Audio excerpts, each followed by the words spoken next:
Hello everyone. This is the E part of structure and germination of seeds.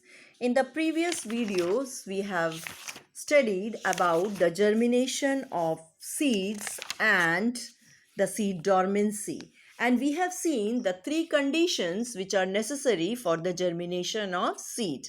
And children, we know, children, that sufficient quantity of water is required for germination. Air is very important, that is, oxygen is very important, and an optimum temperature is very important.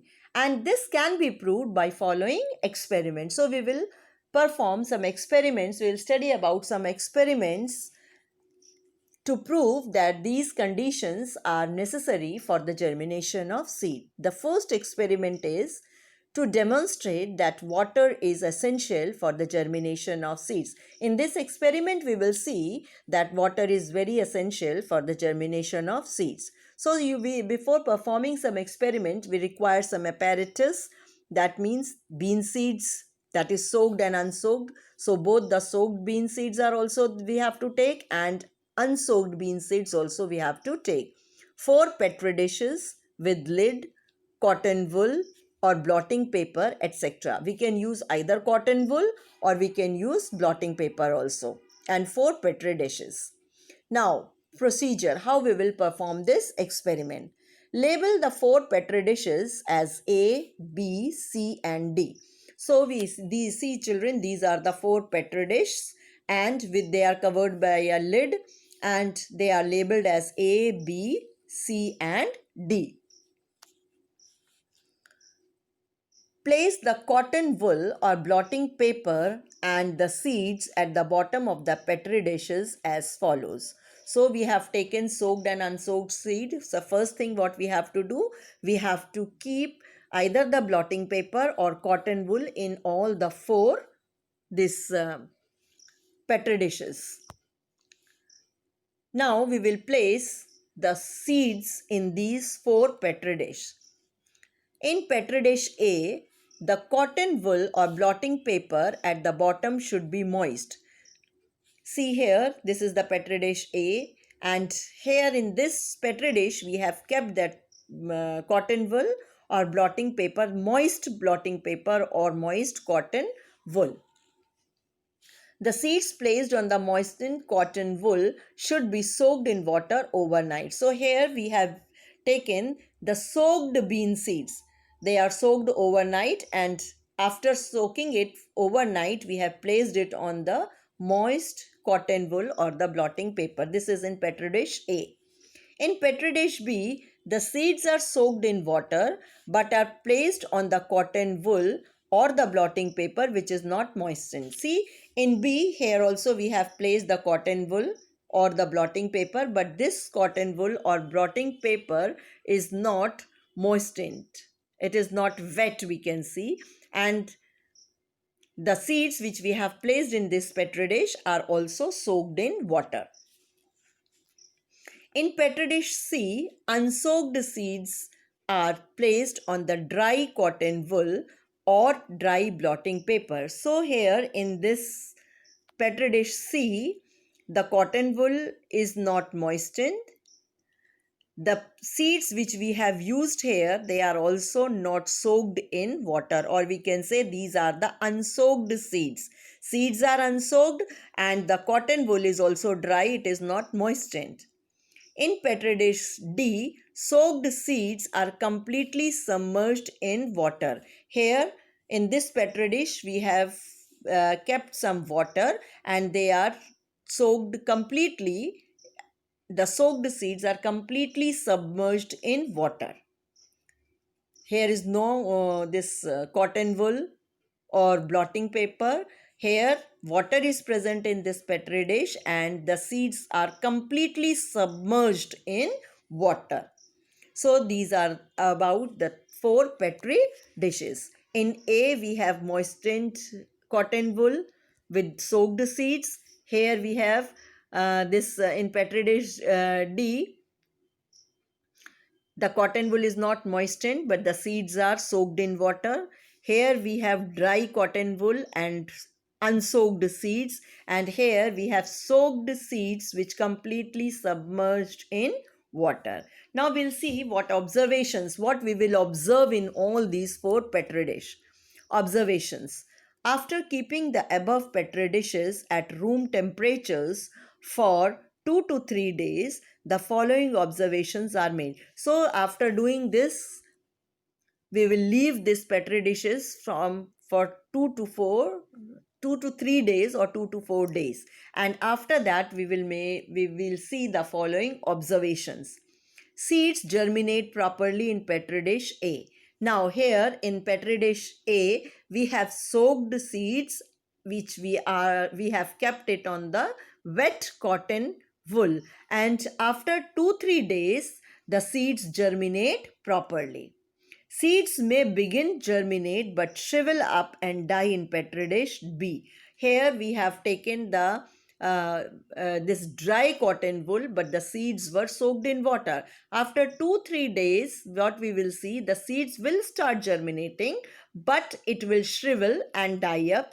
They will die. In Petri dish C, no change is seen in the seeds. As in Petri dish C, we have taken the dry cotton wool and the unsoaked seeds. So no change will be there in Petri dish C. In Petri dish D, the seeds may start germination but eventually rot. Now, as the seeds which we have taken in Petri dish D, they are completely soaked seeds, are completely submerged in water. The seeds may start germinating, but they will rot. They will start rotting. So, what is the conclusion or inference? Proper germination of seeds needs adequate quantity of water as in Petri dish A. In the absence of water, seeds do not germinate as in Petri dish B. Deficient and excessive water also does not allow the germination to continue because CO2 is not available. Once the oxygen dissolved in water is used up, the germinating seeds used up by the germinating seeds. So children, the first thing in Petri dish A, we have seen that the seeds require adequate quantity of water as we have seen in Petri dish A. In Petri dish B, there is the cotton wool is dry, so there is absence of water, so the seeds will not germinate in Petri dish B. Deficient and excessive water. In Petri dish C, we have seen there will be no change because there is no water there, and deficient and excessive water also does not allow the germination to continue. See, if the water is less, as we have seen in Petri dish C, there is no water, and in Petri dish D, there is excess water. So it will not allow the seeds to germinate. Why?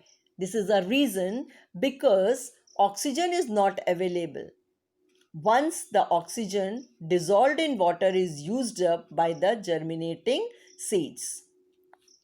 So children, here the dissolved oxygen is not available, and once it is used up by the germinating seeds, so they will not germinate.